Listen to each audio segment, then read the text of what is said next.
আজ আমাদের গ্রামের রামনবমীর শোভাযাত্রা। তো রামের যে মূর্তি সেটাকে আজকে নামানো হচ্ছে। এই মূর্তি দিয়েই গোটা গ্রামটা আমাদের পরিদর্শন করা হয়। প্রচুর ভিড় হয়, আপনারা জানেন যে আমাদের গ্রামে কত মানুষের সমাগম হয়।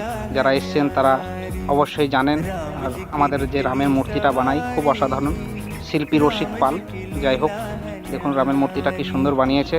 তো যারা এসছেন তারা অবশ্যই জানেন। এবং এখানে খিচুড়ি রান্না করার জন্য কাঠ কত রকমভাবে চালানো আছে দেখুন। এবার আপনাদেরকে দেখাবো আমাদের খিচুড়ি রান্না কোথায় হচ্ছে। এটা আমাদের ক্লাব, এখানে রান্না হয় খিচুড়ি। সব জায়গা থেকে কাটা আছে এবং একদিক থেকে রান্না চলছে। এখানে 22 থেকে 25 কড়াই আমাদের খিচুড়ি প্রত্যেক বছর রান্না হয়। তো প্রচুর লোকের সহযোগিতায় এই জিনিসটা তৈরি হয়। কিন্তু 3টে করে কড়াই চলছে, আপনারা ভিডিওতে দেখতে পাচ্ছেন। এখানে আলাদাভাবে দিনে যারা খাওয়া দাওয়া করবে, বাইরে থেকে যারা এসছে তাদের জন্য স্পেশাল টক রান্না হচ্ছে। এটা হচ্ছে সেই রান্না ঠাকুর, খুব সুন্দর রান্নাও করে।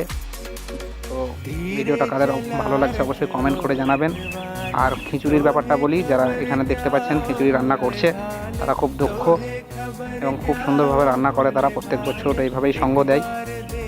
আর আরও দেখাবো আপনাদেরকে, আগে থেকেই কষানো আছে অনেক সবজি, এগুলো পরপর এগুলো টকের স্টক হয়েছে এবং খিচুড়িটা একটা জায়গাতেই এখন স্টক করা হচ্ছে। এই দেখুন জায়গাটা কত বড়। তো অবশ্যই আপনারা আসবেন, এটা আমাদের বক্সের সেটআপ। তো যারা যারা আসতে চাইছেন তো চলে আসবেন অবশ্যই 3টে থেকে 4টের মধ্যে। সুন্দর আমাদের এখানে শোভাযাত্রা হয়। আর কমেন্টে লিখবেন, পরবর্তী ভিডিওতে আসছি।